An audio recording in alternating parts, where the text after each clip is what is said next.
All right, let's talk about the Gramm-Leach-Bliley Act. If you're a mortgage loan originator, you know you handle an incredible amount of sensitive client information every single day. Well, this law, it's basically the rule book for how you have to protect it.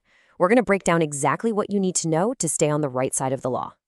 So first things first, let's talk about why GLBA is your compliance mandate. It's really critical to understand why this law isn't just some suggestion or a box to check. It's a fundamental piece of your business that impacts everything you do as an MLO. You know, it's a super common misconception. You hear federal financial law, and what pops into your head? Probably some massive national bank, right? A skyscraper on Wall Street. It's easy to think, hey, I'm an independent MLO, this stuff can't possibly apply to me. Well, let's clear that up right now. That's the thing. It absolutely applies to you. Under the Gramm-Leach-Bliley Act, or GLBA for short, any MLO is legally considered a financial institution. It doesn't matter if you're a one-person shop working out of your home office. In the eyes of the law, you have the same core responsibilities. No exceptions. Okay, so what does being compliant actually look like? The good news is, the entire act really boils down to 3 core rules. Seriously, you can think of them as the 3 pillars that hold up your entire data security structure. If you can get a handle on these 3, you're well on your way. So let's break them down.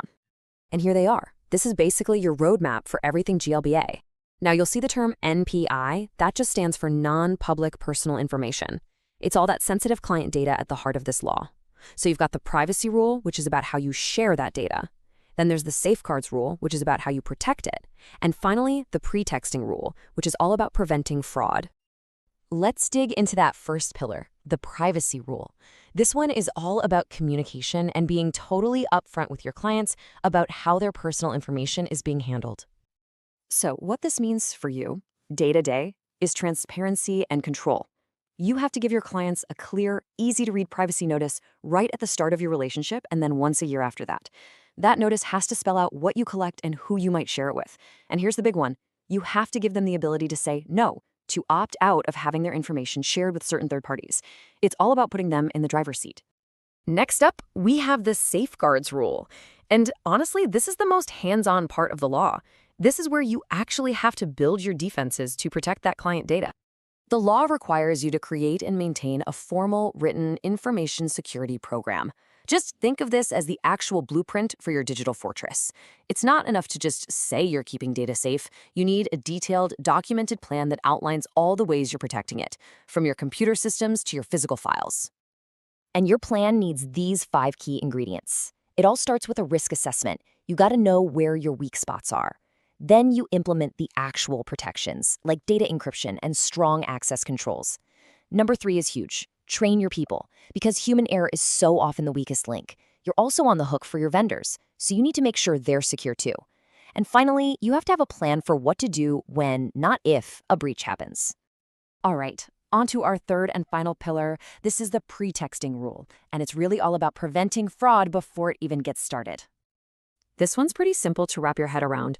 Pretexting is just when someone tries to get sensitive information by lying or tricking their way in. You know, someone calls your office, pretends to be a client's spouse, and asks for their loan details. That's pretexting. And this rule makes those kinds of deceptive tactics flat out illegal. Your main defense here is to be vigilant and have really strong procedures. This means training yourself and your team to spot the warning signs of social engineering. But most importantly, you need to have rock-solid methods for verifying someone's identity before you give them access to anything sensitive. Things like security questions or callback procedures to a number you have on file. You have to be sure you're talking to the actual client. So we've covered the rules. Now, let's talk about the consequences. Because when it comes to GLBA, ignoring the rules is really not an option. The penalties are, well, they're severe. First up, the fines against your business can be absolutely staggering. We're talking up to $100,000, and that's per violation. It's pretty easy to see how quickly that could threaten the existence of any mortgage business, big or small. But it doesn't just stop at the company level. The law can hold individuals personally accountable too. Officers and directors can face fines of up to $10,000 per violation. The law makes it crystal clear that this is a personal responsibility. And if they can prove you knowingly and intentionally violated the law, the consequences escalate into criminal territory. We're talking about the very real possibility of fines and even prison time, up to 5 years. It really underscores just how serious this is. Now, I know this can all feel a bit daunting, but you don't have to figure it all out from scratch. There are fantastic official resources to help you. The Federal Trade Commission's website has some great guides in plain English. And the CFPB's GLBA exam manual, that's literally the playbook the examiners use. So together, they'll give you the checklists and specifics you need to build your program.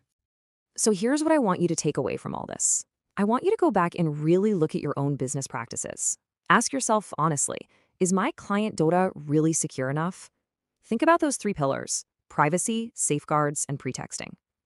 Do you have a documented, robust system in place? Or are you just kind of hoping for the best? Because in this business, protecting your client's data isn't just good practice, it's the law.